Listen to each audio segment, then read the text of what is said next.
Hello marketeers around the world. I'm Iwan Setiawan, the CEO of Marketeers, and also the co-author of Marketing 3.0, Marketing 4.0, and Marketing 5.0 with Philip Kotler and Hermawan Kartajaya.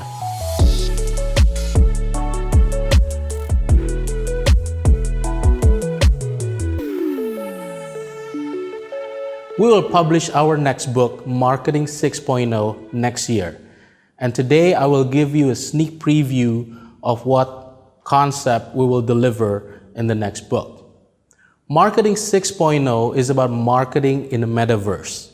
The metaverse is a hot topic in business today, but not many people understand truly what metaverse really is. And today I will explain the building blocks of metaverse and how brands can play a role in the metaverse. First, let us define what metaverse is. A lot of people define metaverse in a very narrow scope. A lot of people are saying metaverse is about using AR, augmented reality, or VR, virtual reality, and try to create a virtual world where you interact with one another and interact with different objects through that technology of AR and VR. But that's a very narrow definition of metaverse. Some people say metaverse is about Web3 or the implementation of blockchain in businesses. That is partially true, but that is not a comprehensive definition of what metaverse really is. I would like to combine those definitions and create a comprehensive viewpoint of the building blocks of the metaverse. For me, metaverse is the next evolution of the omni-channel marketing. We started with multi-channel marketing approach, in which you give options to the customers to select whether they want to use an online or an offline channel. But then we move on into something more integrated, the approach that we call omni-channel marketing. This is a combination of online and offline channel in an integrated way. So you combine every aspect of your online channel with your physical channel. And this creates a very well integrated distribution or channel presence.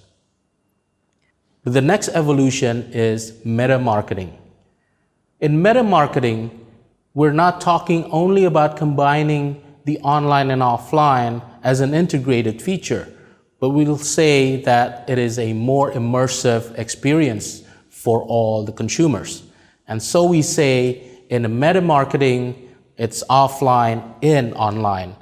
You're reimagining the offline interaction within the virtual world. And this is our definition of the metaverse.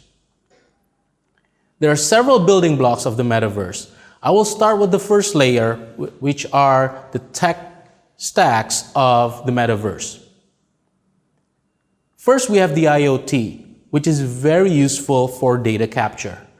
For example, if you want to create or recreate a condition in real world into the virtual world, for example, it's raining outside and you want to create the same rain in a virtual world, you need IoT to create an automation of mimicking that environment outside in the real world into the virtual world.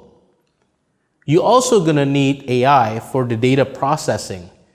Not only you need to capture the data through IoT, but you need to process with machine learning all the possibilities in the virtual world. So it mimics really the interaction that is happening in the physical world. You also need a 3D asset creation. You need someone to kind of draw or to visualize everything that is going on in the virtual world. You also need the blockchain as a data storage. Everything that you have created in the virtual world in 3D and in algorithms through the AI, you need to create a storage for all that in the blockchain. And this is the essence of the Web 3.0 metaverse. And you're also going to need an interface or an input device through AR and VR, augmented reality and virtual reality. These 5 components are the complete technology stacks that you will need to create a complete metaverse.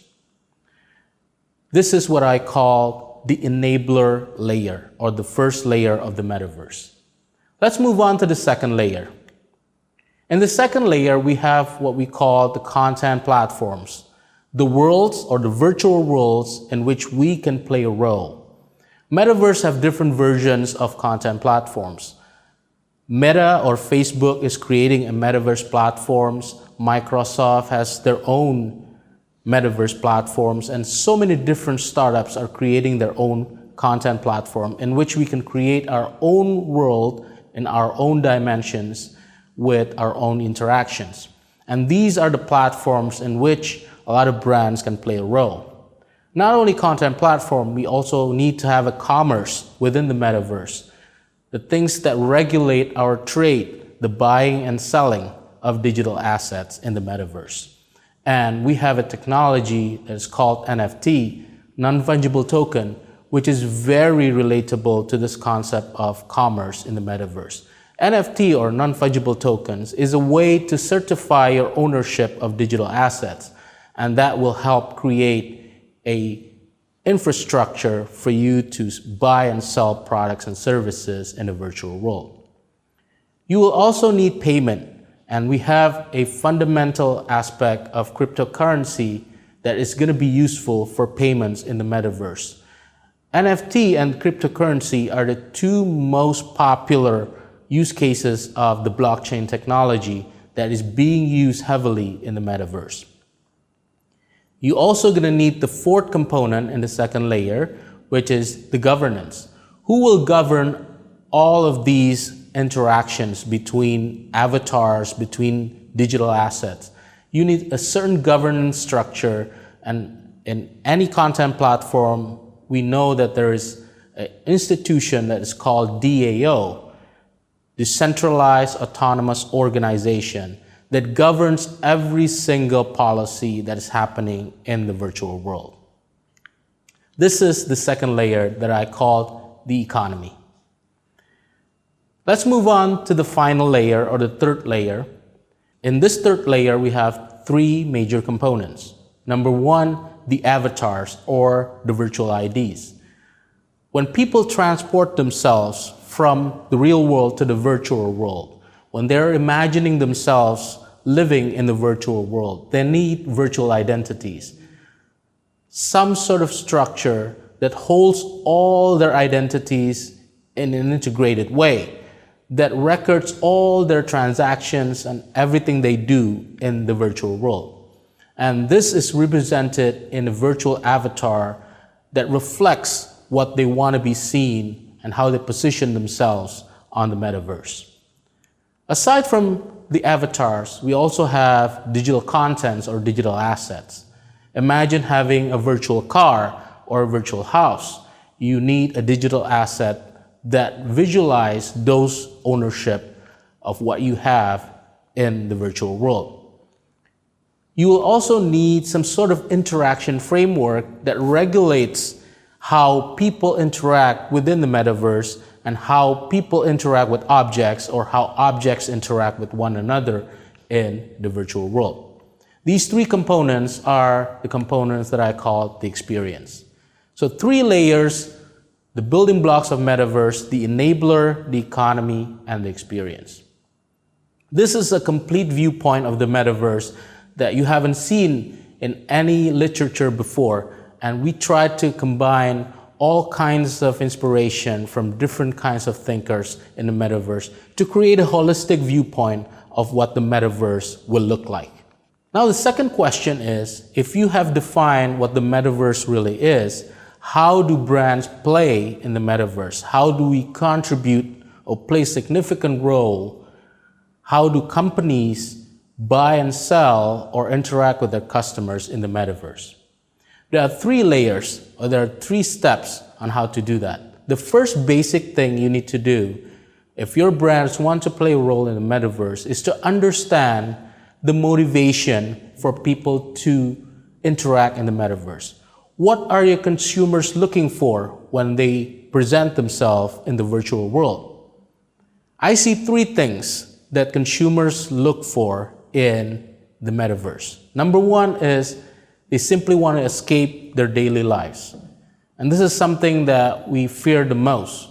We don't want the metaverse only as a venue for people to escape their real life. But this is a fact that we need to see in a clear view. A lot of people simply want to find an escape from their usual daily life. Secondly, the motivation is to earn money. You don't simply just want to escape and look for entertainment in the metaverse. Some people want to earn money on the metaverse. How do you earn money in the metaverse? There are so many different ways. You can play to earn. There is a model of gaming where people can get money if they play a game.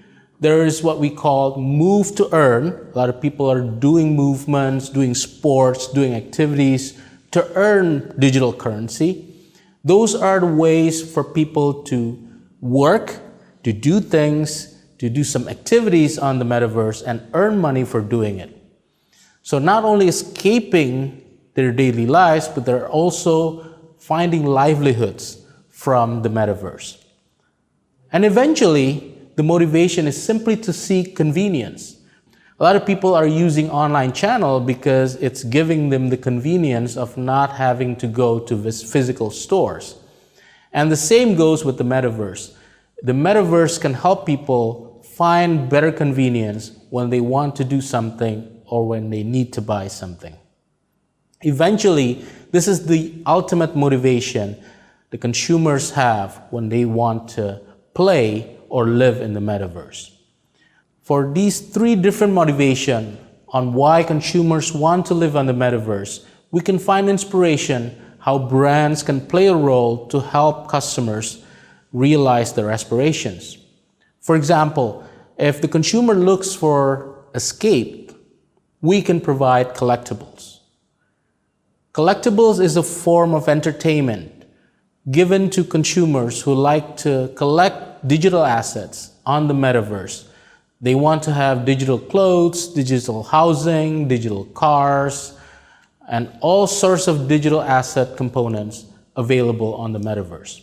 Brands, for example, like Coca-Cola has created a lot of collectibles on the metaverse, simply entertain the consumers when they're living temporarily on the metaverse. For example, if the motivation is to earn money, then you can provide a gamification framework in the metaverse. Brands can create gamification to help consumers earn money by doing certain activities. For example, there are so many fitness centers or games that encourages people to do sports, walk, run, for them to earn money. This is a very good way to motivate customers to be healthier, to have a healthier lifestyle, while at the same time also earning money by doing so. And finally, if your consumers are seeking for convenience, you can also provide commerce. A few years ago, Walmart has already envisioned how it would look like for you to shop at Walmart virtually. And they are trying to create a world where you don't need to show your IDs when you're buying alcohol, when you don't need to have a shopping list because everything is already available in a personalized way in your virtual IDs. These are sort of convenience that people look for when they shop on the metaverse. You don't need to tell what you want to buy or your habit of buying the same things, because everything will be recorded and will be recommended to you when it's time for you to buy them. And this is a sort of convenience in the commerce side that will happen in the metaverse.